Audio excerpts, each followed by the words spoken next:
loyer, mais avant d'entrer dans la maison, vous payez la caution et tout ça. Et en temps normal, vous avez un contrat de location. Le contrat là, on appelle ça alliance. C'est-à-dire, c'est un contrat entre deux personnes. C'est un contrat qui unit deux personnes. Le propriétaire de la maison, lui, c'est sa maison. C'est pas ta maison. Mais toi, tu veux habiter dans la maison. Donc, il te demande, paye le loyer. Mais avant de payer le loyer, il te dit, chaque fin de mois, c'est à partir du 5 que le loyer est payé. Et vous tombez d'accord. Comme vous êtes d'accord, vous allez signer un document qu'on appelle contrat de location. Donc ce contrat-là, c'est une alliance entre vous et le locataire et le propriétaire. Vous signez, il met son nom, tu mets ton nom, tu signes. Ça a une valeur légale. C'est-à-dire, on peut prendre ce papier, aller au tribunal, et puis si tu ne payes pas le loyer, on peut te forcer à sortir de façon légale. Donc c'est un document qui est fort, qui est puissant, qu'on peut utiliser au tribunal contre toi, ou bien contre le propriétaire. C'est-à-dire le propriétaire dit, si le robinet est cassé, je répare. Si l'électricité ne fonctionne pas, le fil ne fonctionne pas, je change. Et s'il ne fait pas ça, tu peux prendre le contrat et puis aller à la police pour dire, il a dit qu'il va réparer, il n'a pas réparé. Et on peut le forcer de réparer parce que c'est un document qui a une force légale, qui a un droit légal. Donc c'est un contrat entre deux personnes. Ça peut être aussi entre deux groupes de personnes. C'est-à-dire, deux groupes de personnes peuvent dire, hey, rentrons en alliance, qui sont une alliance. Donc cette alliance, ça devient un contrat entre vous deux. Ça, c'est ce qu'on appelle l'alliance. Maintenant, il y a différentes catégories d'alliances. Par exemple, le contrat de bail, ça c'est une alliance entre le propriétaire et toi. Il y a aussi le contrat qu'on appelle mariage. Le mariage est une alliance. C'est-à-dire deux personnes décident de se marier, de devenir un. Donc la femme et l'homme disent, bon, je t'aime, à moi aussi je t'aime, je suis fan de toi et je veux t'épouser. Donc, pour se dire oui, qu'est-ce qu'ils font? Ils vont à la mairie. Et ils donnent les papiers, et puis le maire dit, bon, tu veux le marier, tu veux la marier, ok. Donc le maire prend son papier, il lit beaucoup. Quand il a fini de lire, il dit, bon, monsieur, levez-vous, madame, levez-vous. Monsieur, est-ce que tu veux prendre madame pour épouse? Oui. Madame, est-ce que tu veux prendre monsieur pour époux? Oui. Quand vous deux vous avez dit oui, le maire dit, sur votre oui là, on déclare que vous êtes mariés. C'est une alliance. À partir de cet instant, ça devient légal. Tu ne peux plus aller chercher femme dehors, c'est fini. Elle aussi, elle ne peut pas aller chercher garçon dehors, c'est fini. Vous êtes devenus des alliés. Vous êtes mariés, c'est une alliance. Donc voici une autre forme d'alliance. Donc il y a beaucoup d'alliances. L'amitié aussi. Deux personnes peuvent dire on devient des amis, et puis ils deviennent des amis. Ils disent bon, ah, moi je t'aime trop, tu es mon frère, je veux qu'on soit alliés. Donc ils deviennent alliés.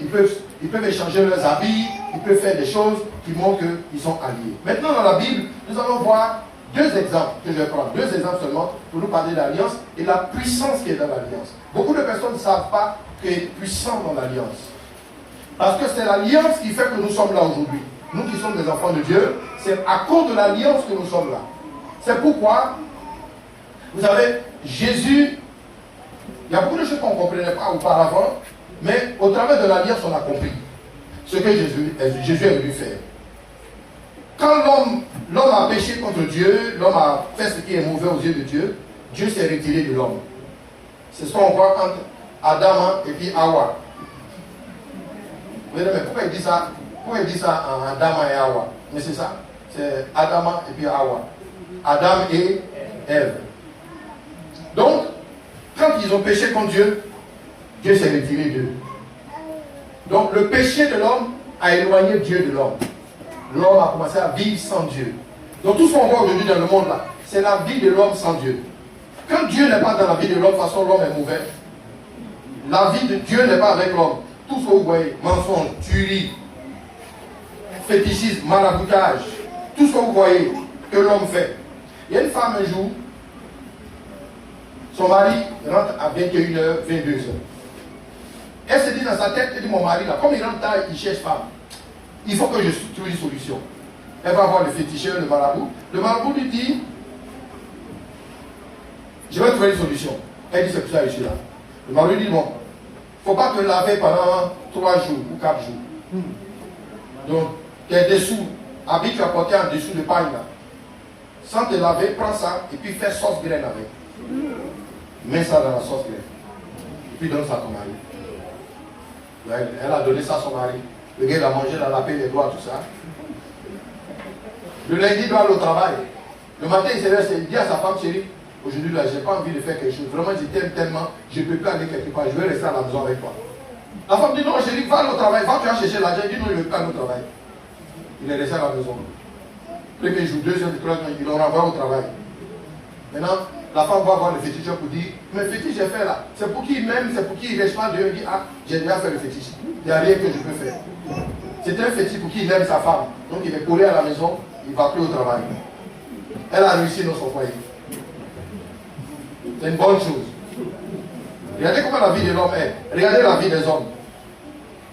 La méchanceté, la cruauté, la haine, tout ce qui se passe dans notre monde. La vie sur la terre est pénible. Est pénible. Comment une propre maman peut tuer son propre enfant? Vous avez vu ça? La propre maman, tu as mis ton enfant 9 mois, mais tu le tues en sorcellerie. Tu as vu le jeune homme qui est son frère, qui couche avec sa soeur. Ça, c'est un monde où Dieu n'est pas. Et c'est ce que nous voyons autour de nous aujourd'hui. Dieu n'est pas. Et quand Dieu n'est pas dans la vie de l'homme, c'est tout ce qu'on peut imaginer qu'on voit. Donc, qu'est-ce que Dieu fait? Dieu va envoyer son Fils parce qu'il nous a fait à son image. Dieu ne supporte pas de nous voir comme ça. Donc, qu'est-ce qu'il fait? Il veut revenir en alliance avec nous. Il veut reconstruire sa relation avec nous. Il veut revenir dans nos vies. Qu'est-ce qu'il fait? À cause du péché, il va envoyer son Fils. Et quand son Fils vient au village là, quand quelqu'un a fait quelque chose qui est mauvais, on prend un mouton, on découpe le cou du mouton, le sang jaillit, et puis on dit, la chose que la personne a fait là, c'est tellement mauvais qu'on veut pardonner. Donc on envoie un animal, avec le sang de l'animal, on réconcilie, on demande pardon avec le sang de l'animal. Ou bien avec le sang de poulet, ou bien avec le sang de bœuf. Si la situation est trop grave, c'est avec bœuf qu'on vient régler le problème. C'est la même chose que Dieu a fait. Dieu a envoyé son Fils pour que tout le péché de l'humanité soit pardonné et que la relation entre l'homme et Dieu qui était détruite, cette relation-là soit faite. Voilà pourquoi Jésus allait à la croix et avec le sang, on a été réconciliés. Avec le sang, on est revenus ensemble. Donc, l'alliance entre Dieu et nous a été restaurée par le sang de Jésus. Ok. Maintenant, nous allons voir l'exemple 2, comme j'ai dit, 2 exemples. Le premier exemple se trouve dans 1 Samuel 18, verset 1. Ces 2 personnes, c'est leur histoire. 1 Samuel chapitre 18, verset 1. Je vais lire à partir du verset 1. David avait achevé de parler à Saül, et dès lors, l'âme de Jonathan fut attachée à l'âme de David, et Jonathan l'aima comme son âme. Donc, il y avait un royaume, il y avait un roi qu'on appelle Saül, son fils s'appelle Jonathan, et dans le royaume, il y avait un autre jeune homme qui s'appelle David.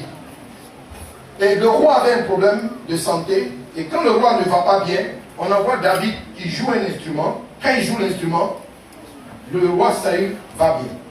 Quand David arrête de jouer, le roi Saül se sent mal. Donc David était invité de temps en temps pour aider le roi Saül avec son instrument. Il chante, il joue, et la paix bien sûr le roi Saül. Mais le roi Saül avait un fils qu'on appelle Jonathan. Et Jonathan aimait David. Les deux sont devenus des amis. Mais comme l'amitié était devenue forte, parce que quand on lit, la Bible dit que l'âme de Jonathan aimait David. Donc, Jonathan aimait David comme son âme. Dans le mot amour, il y a le mot âme. Il aimait David comme son âme. Il était attaché à David. Donc, qu'est-ce qu'il a fait? Regardez la suite. Verset 2. Ce même jour, Saül retint David et ne laissa pas rentrer dans la maison de son père. Parce que le roi voulait que l'enfant reste toujours ou joue aux instruments. Le verset qui suit dit, verset 3, Jonathan fit alliance avec David. Tout le monde dit Jonathan fit alliance avec David. Donc, je veux que tu le dises avec puissance. Dis Jonathan fit alliance avec David. Dis encore, Jonathan fit alliance avec David. Donc ça veut dire que il est venu, il a vu à David, il dit, notre amitié là, je ne veux pas que ça reste comme ça. Je veux que nous fassions alliance. C'est-à-dire que ta relation, ma relation devient plus solide qu'une simple amitié. Je ne veux pas être simple ami avec toi. Je veux que notre alliance là soit une alliance, notre amitié soit une amitié solide. Alors qu'est-ce qu'on va faire? On va faire une alliance. Donc Jonathan fit alliance avec David parce qu'il l'aimait comme son âme. Verset 4. Il ôta son manteau qu'il portait pour le donner à David. Donc qu'est-ce qu'il a fait? Il avait un manteau. Mais son manteau n'était pas n'importe quel genre de manteau. Tout le monde dit le manteau. Tout le monde dit le manteau. Tout le monde dit le manteau. Donc il avait un manteau qu'il portait, mais ce n'est pas n'importe quel genre de manteau. Vous savez, Jonathan était prince. son père est roi. Donc, quand vous êtes de famille royale, on vous donne plusieurs tenues vestimentaires, mais votre tenue vestimentaire révèle votre statut dans la vie. C'est-à-dire, quand on voit un docteur, on sait que c'est un docteur. Quand on voit un policier, on sait que c'est un policier. Comment? Comment?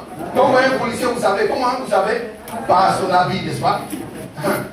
Donc, quand on voit quelqu'un qui est riche, comment vous savez qu'il est riche? Tu vois sa façon, il s'habille, c'est qu'il a sur lui et tout ça, les parfums, voilà, maman, parfum. Ah, mais son parfum là, c'est pas n'importe quel. C'est quel parfum? On dirait Yves Saint Laurent. Ça là, on dirait Paco Rabanne. Donc il y a différents types de parfums. Mais par les habits, on peut savoir qui la personne est. Donc, Jonathan avait un manteau royal. Tout le monde dit manteau royal. Tout le monde dit manteau royal. Donc, Jonathan va prendre le manteau royal. Et puis il dit, je fais alliance avec David. Mais David, lui, c'était un petit berger.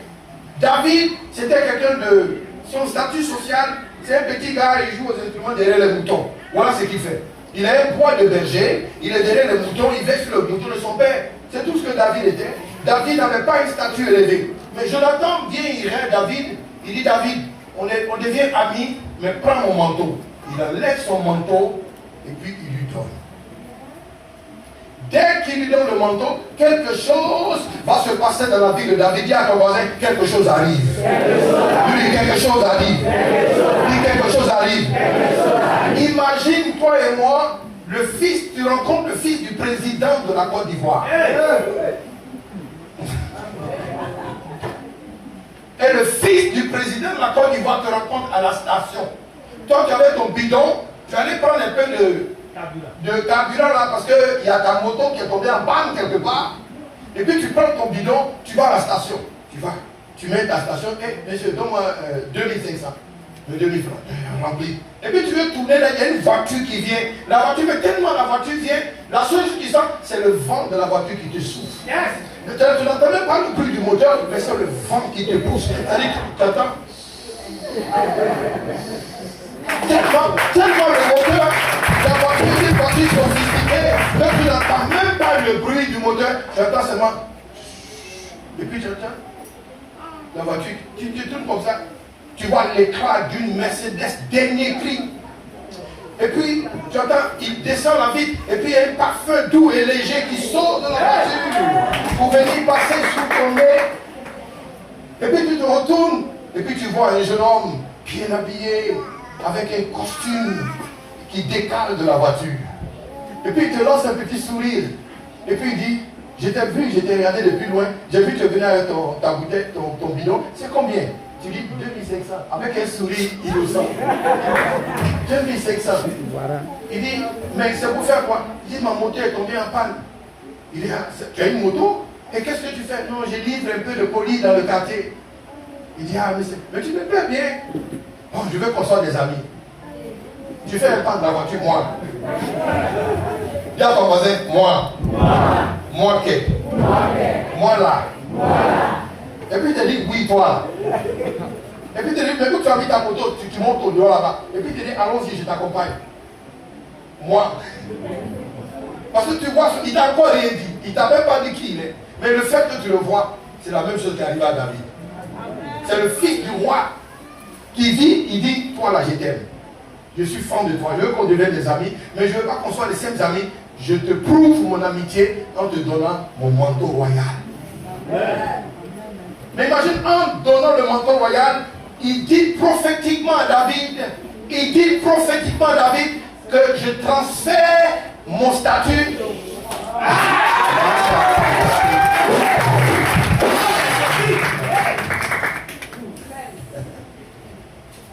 En prenant son manteau, lui qui est roi, fils de roi, qui deviendra le prochain roi, il est en train de dire à David, je t'aime tellement que je suis prêt à partager mon statut avec toi, à partager ce que je suis avec toi. Parce que quand deux personnes rentrent dans une alliance, ce qui est intéressant, c'est que dès que vous êtes dans une alliance, mon épouse et moi, vous comprenez, on est en alliance, n'est-ce pas? Ce qui m'appartient, lui appartient.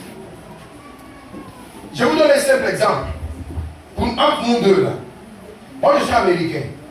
J'ai vécu 15 ans aux États-Unis. J'ai pris la nationalité américaine.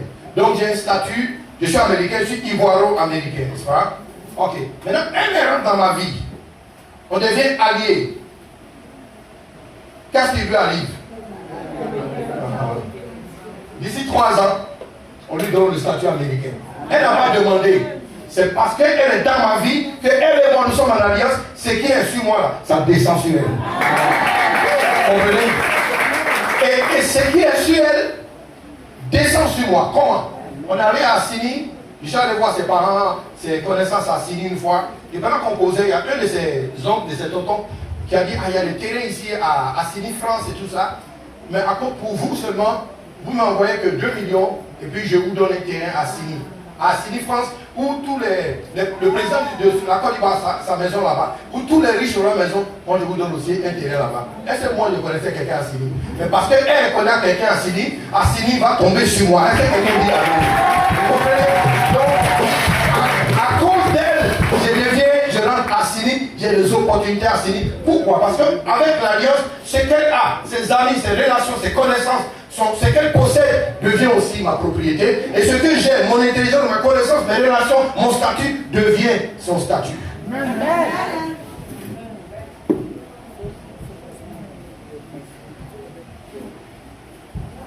Vous savez pourquoi on a pris les habits de Jésus? Quand on devait crucifier Jésus, ils l'ont déshabillé. Ils ont pris ses habits, ils l'ont mis nu. Et puis ils ont partagé ses habits entre eux. Vous savez c'est pourquoi? Jésus était en train d'enlever ses habits pour nous donner les habits à l'humanité. Vous dites, je prends tous vos péchés sur moi, mais je vous donne mes habits, je vous donne mon statut, je vous donne ma royauté, je vous donne ma gloire, je vous donne... Ils ont pris ses habits, mais c'est parce qu'ils voulaient échanger les statuts avec nous. À partir de sa mort et sa résurrection, il nous a donné son statut. Parce que habit, il y a statut dedans. Donc, David et Jonathan deviennent des partenaires, n'est-ce pas? Ok, mais c'est pas fini. On continue. Dans 2 Rois, 2 Samuel 9 maintenant, l'histoire continue. Donc David et Jonathan sont des partenaires maintenant. Tout ce que David a appartient à Jonathan, ce que Jonathan a appartient à David. Ok. Samuel chapitre 9, 2 Samuel 9. Amen. À partir du verset 1, la Bible dit, David dit, donc en ce moment maintenant, David est devenu roi. Parce que Jonathan lui a donné un manteau royal. Yes. Il est devenu roi.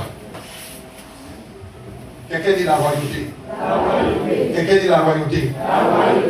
Vous savez, dans l'habit de Jésus, si Jésus enlève son habit et puis tu donnes, vous pensez qu'il y a quoi dans l'habit là? Il y a quoi dans l'habit là? Il y a santé, il y a royauté dedans, il y a santé dedans, il y a prospérité dedans, il y a abondance dedans, il y a victoire dedans, il y a succès dedans, il y a la gloire dedans, il y a l'autorité dedans. Il y a tout ça dedans. Donc le fait que Jésus te donne son vêtement, il y a tout ça dedans. Regardez, je vais vous donner une autre histoire. Dans la Bible, Jésus lui me raconte une autre histoire. Afin d'habit là. Il y a un petit qui était avec son papa, sa vie était bien. Un jour, il dit à son papa, donne-moi mon héritage, je vais partir. Tu as beaucoup de biens, il faut me donner pour moi. Son papa dit, attends, mais bien là, c'est pas pour toi.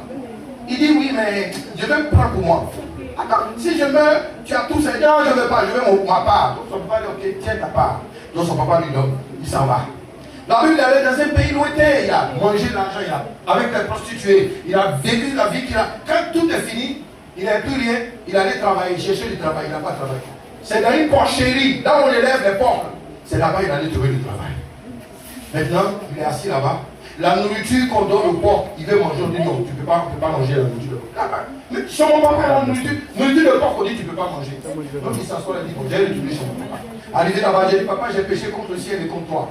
Il faut me traiter comme les ouvriers qui travaillent pour toi. Donc il s'est levé, il est parti. Dès qu'il venait, son papa l'a vu, son papa courut pour aller vers lui, et son papa lui a dit, mon fils, mais c'est comment? Il dit à papa, vraiment, j'ai péché contre toi. Il ne faut plus me traiter comme ton fils, traite-moi comme l'un de tes travailleurs. Vous savez ce que le père a dit? Le père n'a même pas écouté. Il dit, hé, envoyez l'habit là, enlevez l'habit qu'il a. On lui a enlevé l'habit sale qu'il portait. On lui a enlevé l'habit de pauvreté qu'il portait, et puis on lui a mis une tunique. Vous savez pourquoi on lui a mis ça? Pour dire que la place que tu avais perdue là, on te redonne la place. La position que tu avais avant que tu as perdu, on te redonne la position. Quand Jésus est mort et puis on a pris son habit, en fait c'est la place que tu devais avoir depuis, c'est cette place-là qu'on te redonne. La position qui te revenait, c'est cette position que Dieu te donnait.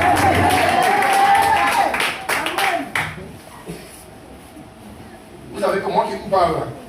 À 2 ans, j'étais malade. Mes pieds étaient paralysés. On m'envoie au village. Dans tous les hôpitaux, personne ne pouvait me soigner. Mes parents sont musulmans. Côté maternel, sont musulmans. J'avais à prier Al-Fatiha. J'avais à prier le matin, je mets ma natte, carême, tout ça j'ai fait. Mon grand-père s'appelle Moussa. Et pendant que j'étais par terre sans marcher, ma mère pleurait tout le temps. Allah oui, Allah oui, Allah vient faire quelque chose pour l'enfant. Il y a une femme qui a quitté le Libéria. Vous savez, nous à l'ouest là, moi dans l'année on est très musulmans là-bas. Il y a une partie de ma famille qui est très musulmane. Le ministre, Touakesh Mabri, avec toute sa famille, ils sont tous musulmans. Je bénis Dieu pour leur vie. Ma mère m'envoie chez les marabouts. Les marabouts disent à ma maman, ton enfant là, c'est pas bon enfant. Donc, on va tout faire s'il meurt, Allah va te donner notre enfant.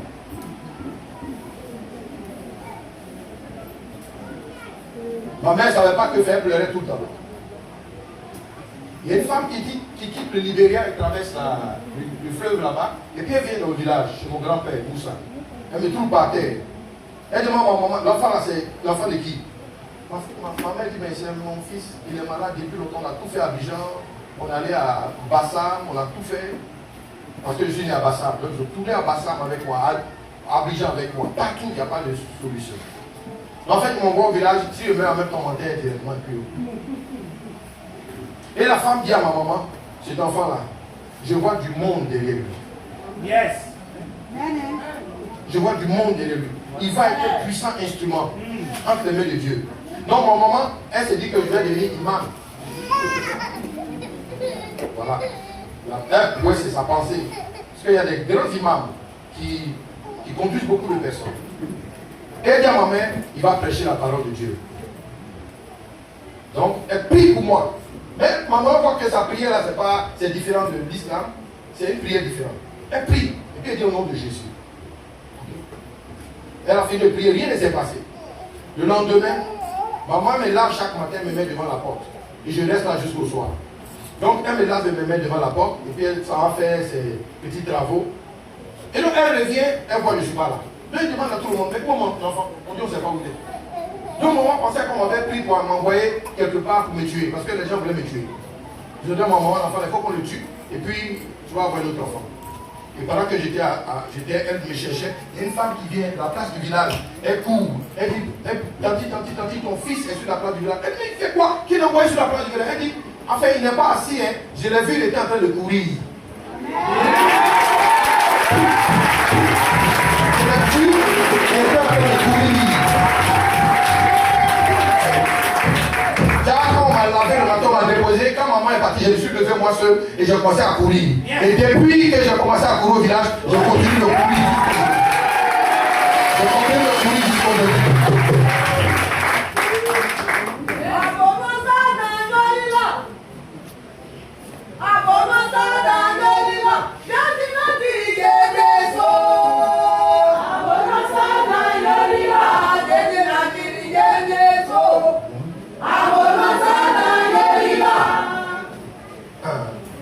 Vous là, je vous appelle dans mon église, c'est que vous avez fait.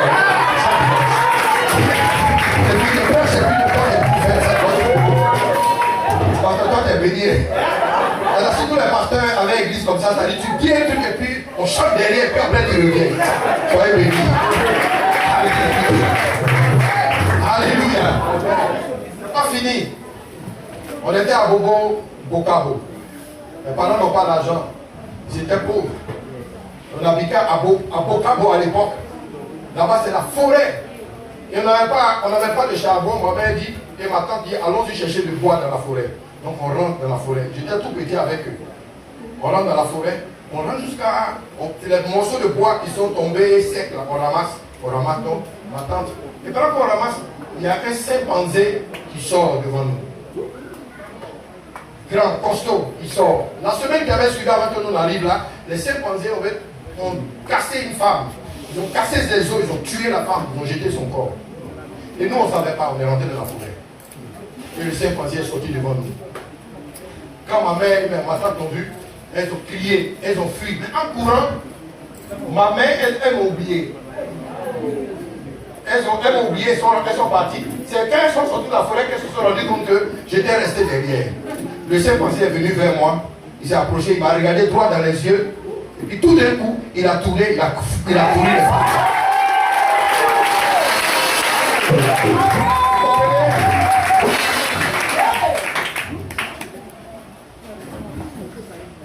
Ma mère me prenait, elle m'envoyait, on n'avait pas à manger, on n'avait pas d'endroit où habiter, donc elle m'envoie dans des maisons, on va dormir. On a dormi chez un monsieur un jour, et le monsieur est sorti, c'est un ivrogne, il boit.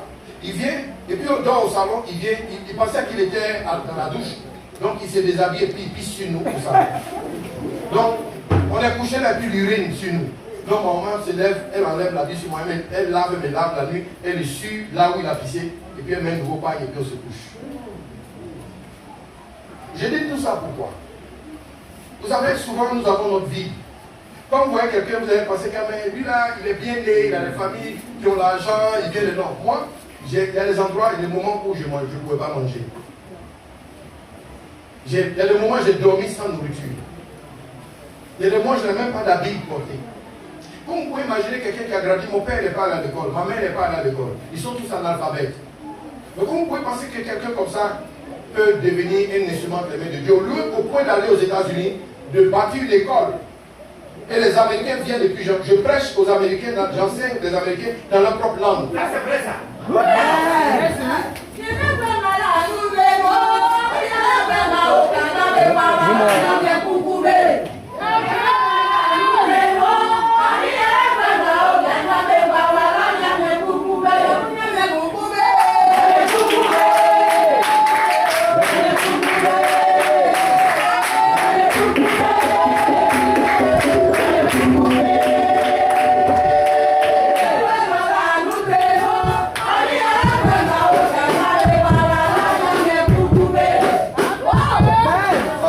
Ceux-là, je les avoir beaucoup.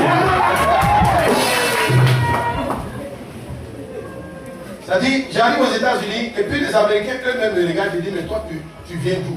Comment est-ce que tu viens? Il y a des pasteurs, j'ai fait un programme où j'ai formé les étudiants. Après 1 an de formation, on faisait la remise des diplômes. Et il y a des pasteurs dans la ville où j'étais qui sont venus. On a pris une salle de 1000 places. Et les gens sont venus. Il y a des Jordaniens, au niveau des Arabes, sont venus. Des Juifs. Il y avait un groupe de Juifs qui est venu. Des Ougandais, des Burundais sont venus. Les Nigériens sont venus. Les gens sont venus. Le pasteur me regarde et dit, mais toi, tu viens d'arriver dans notre pays là, puis tu rassembles tout ce monde. Mais tu fais comment? Je souris, je lui ai dit, c'est Dieu qui est avec moi. C'est Dieu. Ce n'est pas moi-même. C'est Dieu. Dis à ton voisin, il y a une destinée pour toi. Tu as quelque chose dans ta vie qui peut faire. Mais toi, tu penses que tu peux faire ça de tes propres forces. David devient roi. Et regardez ce que David dit. Y a-t-il encore quelqu'un dans la maison de Saül pour que je lui fasse du bien à cause de Jonathan? Il est devenu roi. Maintenant, il pense à Jonathan, qui est son frère d'alliance. Il dit, est-ce qu'il y a un descendant? Et puis, il demande. Verset 2, il y avait un serviteur de la maison de Saül qu'on appelle Siba. Tout le monde dit Siba. Siba. Que l'on fit venir auprès de David. Le roi lui dit, es-tu Siba? Il répondit, ton serviteur. Le roi dit, y a-t-il plus personne de la maison de Saül pour que juge envers lui de la bonté de Dieu? Et Siba répondit au roi, il y a encore un fils de Jonathan, perclus des pieds. Le roi dit, où est-il? Et Siba répondit au roi, il est dans la maison de Maki, fils d'Amiel, à Lo-Débar. Tout le monde dit Lo-Débar. Lo-Débar, ça veut dire la pauvreté. Lo-Débar, c'est un endroit éloigné dans la misère. Lo-Débar, quand on dit tu as Lo-Débar, c'est comme si on t'a oublié. Mais Jonathan avait un fils qu'on appelle Méphibosheth. Tout le monde dit Méphibosheth. Méphibosheth avait les pieds perdus comme moi quand j'avais 2 ans. Quand son père, son grand-père et son père sont morts à la guerre, et qu'ils ont annoncé la nouvelle, la nounou qui veillait sur l'enfant, par peur, elle a couru avec l'enfant et l'enfant est tombé de ses mains. il a cassé ses pieds, donc l'enfant était handicapé depuis sa naissance. Et par peur, on l'a envoyé le cacher loin. Donc, lui qui est fils de roi, il a perdu sa royauté. Lui qui est fils de prince, il a perdu la gloire, il a perdu la richesse, il était dans la pauvreté. Et puis il traînait par terre comme un chien. Et David vient et dit, est-ce qu'il y a quelqu'un qui encore est descendant, encore dans la maison de Saül à cause de Jonathan, pour que je puisse l'aider? On dit oui, il est Méphibosheth. Regardez, l'histoire n'est pas finie. Le roi David l'envoya chercher dans la maison de Marquis, fils d'Amiel, à Lodébar. Et Méphibosheth, fils de Jonathan, fils de Saül, vint auprès de David, tomba à sa face et se prosterna. David dit, Méphibosheth, il répondit, voici ton serviteur. David lui dit, ne crains point, car je veux te faire du bien à cause de Jonathan ton père. Je te rendrai toutes les terres de Saül ton père, et tu mangeras toujours à la table, à ma table. Ça veut dire que toi Méphibosheth, à cause de Jonathan ton père, parce que je suis en partenariat avec lui, parce que c'est mon ami, parce qu'il m'a donné le manteau, et que nous sommes dans une alliance, ce qui lui appartient m'appartient. À partir d'aujourd'hui, ton statut change. À partir d'aujourd'hui, tu ne vas plus rester à le départ, tu vas déménager à Jérusalem. Tiens ton voisin, je déménage. Tiens ton voisin, je déménage. Tiens ton voisin, je déménage. Dis, je quitte le départ, et je vais à Jérusalem. Dis, je quitte le départ, et je vais à Jérusalem. Dis, je quitte le départ, et je vais à Jérusalem. Dis, je déménage. Ça veut dire que ton statut change, n'est-ce pas? Si tu quittes Massacre et puis tu vas à Cocody, ta vie n'a pas changé. La vie de Méphibosheth va changer à cause de l'alliance. À cause de l'alliance. Donc vous savez, quand Jésus est venu établir une alliance avec nous par son sang, c'est la même chose que David a fait, c'est la même chose que Jésus cherche à faire. Amen. Jésus est en train de chercher quelqu'un pour dire, est-ce qu'il y a encore un enfant de Dieu, un fils de Dieu quelque part, à cause de l'alliance que je vais établir entre eux et puis mon Père, par mon sang, est-ce qu'il y a quelqu'un à qui je peux faire du bien? Où elle se trouve? Elle est où? Elle est à Boriba, elle est où? Elle est à Tébissou. Je veux qu'elle quitte là-bas pour venir entrer dans la possession de cette possession. Je veux qu'elle quitte là-bas pour entrer là où je veux qu'elle soit. L'alliance est tellement puissante que l'alliance couvre les générations, des générations, des générations, parce que les descendants de Jonathan allaient bénéficier de la position de David à cause de leur alliance. C'est pas fini, je finis maintenant. Maintenant, un jour, il y a une famine, la faim dans le pays. David va prier, Dieu lui dit, c'est à cause de Saül, le grand frère de Jonathan. Il a tué les Gabonites. Donc les Gabonites sont venus, ils ont dit, mais nous aussi, on veut tuer les enfants de Saül. Donc qu'est-ce qu'ils ont fait? Ils ont pris 7 descendants de Saül qu'ils ont pendus. Vous savez qui on n'a pas touché? Méphibosheth. C'est le seul qu'on n'a pas touché parce qu'il est le descendant de Jonathan et que Jonathan est en alliance avec David. Donc l'alliance a ouvert la vie de Méphibosheth. Vous comprenez? L'alliance est tellement puissante. Quand vous avez en alliance, votre partenaire, tout ce que votre partenaire demande, vous êtes obligé de lui donner. Vous savez pourquoi Abraham a donné Isaac à Dieu? Parce que Abraham et Dieu sont entrés dans une alliance. Et comme ils sont entrés dans une alliance, tout ce qui appartenait à Abraham lui appartenait. Et tout ce qui appartenait à Dieu appartenait à Abraham. Donc Dieu vient vers Abraham et lui dit, donne-moi ton fils, celui que tu aimes. Abraham était obligé de lui donner. Mais Dieu voulait, voici Abraham comprend l'alliance. Et comme Abraham n'a pas refusé son seul fils, il a dit, voici l'enfant, allons-y. Il a mis l'enfant sur l'autel, il voulait immoler l'enfant. Dieu a dit, non, je ne veux pas que tu tues l'enfant, mais regarde derrière toi. Il y a un bélier qui est dans la broussaille, tue le bélier à la place de ton enfant. Vous savez pourquoi est-ce que Dieu a donné Jésus? Parce que Abraham n'a pas refusé son fils. Dieu aussi n'a pas refusé son fils à l'humanité. Il y a un échange entre l'humanité et Dieu. L'homme n'a pas refusé Isaac, Dieu aussi n'a pas refusé son fils. Et quand le temps est venu, Dieu a donné son fils Jésus afin que l'alliance soit établie entre nous. Aujourd'hui, si tu vas au travers du sang de Jésus vers Dieu et tu dis Seigneur, je veux ça, il est obligé de te donner parce que le sang de Jésus a établi l'alliance. C'est quoi la Bible dit? La Bible dit dans Hébreux chapitre 6, verset 8, la Bible dit Christ est le médiateur d'une nouvelle alliance qui est établie sur de meilleures promesses. Sur de meilleures promesses. Donc, au travers du sang de Jésus, nous avons accès à tout ce que Dieu a préparé pour nous. Ce n'est pas par ta force, ce n'est pas par ta capacité, mais c'est par le sang de l'alliance. Donc, au travers du sang de l'alliance, tu es réconcilié, tu peux dire à Dieu, je veux ça, il est obligé de te donner. Il est obligé. Parce que c'est légal, c'est un document légal. Tu peux prendre le document pour dire, Seigneur, il est écrit, parce que partout dans les alliances, il y a des clauses qu'on appelle des promesses. Les promesses sont dans la Bible. Il y a plus de 3000 promesses dans la Bible. Et les promesses de l'Ancien Testament ne sont liées à côté des promesses de la Nouvelle Alliance. Et au travers du sang de Jésus, nous avons accès aux choses les plus meilleures de Dieu dans nos vies. C'est pourquoi le jour où Jésus est mort, le voile qui séparait le lieu saint du lieu très saint, le voile est déchiré pour dire, on n'a plus besoin d'intermédiaire. Toi-même seul, tu peux entrer dans la présence de Dieu pour lui demander ce que tu veux. Et Dieu est dans l'obligation d'intervenir dans ta vie sur le fondement de l'alliance de sang.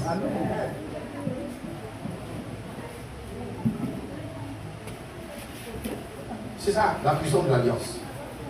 Et cette alliance-là a été déjà conclue. Nous sommes là où tu es assis aujourd'hui, si tu dis, Seigneur, à cause du sang de Jésus, à cause du sang de l'alliance, établis-moi dans ma vie, restaure ma famille, visite la vie de mon mari, visite la vie de mes enfants, Dieu est dans l'obligation d'intervenir dans ma vie. C'est ce que j'ai compris, de la pauvreté à la gloire. J'étais en train de me laver un matin, et puis dans la veille, Dieu m'a dit, je te vois 2 avions. Moi qui suis pauvre, qui n'ai rien, même pas habillé. Je suis en train de... La nuit, j'ai prié, je n'ai rien à manger. J'avais qu'un morceau de pain et puis un morceau de banane. Banane pollo et puis pain. C'est tout ce qui me restait à la maison pour manger. J'ai fini mes études à l'université. J'ai fait papier de blanc à l'université, toute l'université déjà ici. J'ai fait psychologie. Mais malgré psychologie, j'étais dans la pauvreté, dans la misère. Et alors que j'étais à Pays-Quoi, dans la broussaille là-bas, la nuit, Dieu me dit, il vient me voir, il me dit, je prie, et puis je lui dis, Seigneur, pourquoi ma vie est comme ça? Et Dieu me dit, tu es entre 2 avions. Je lui dis, tu veux dire quoi? Il dit, je te vois entre 2 avions.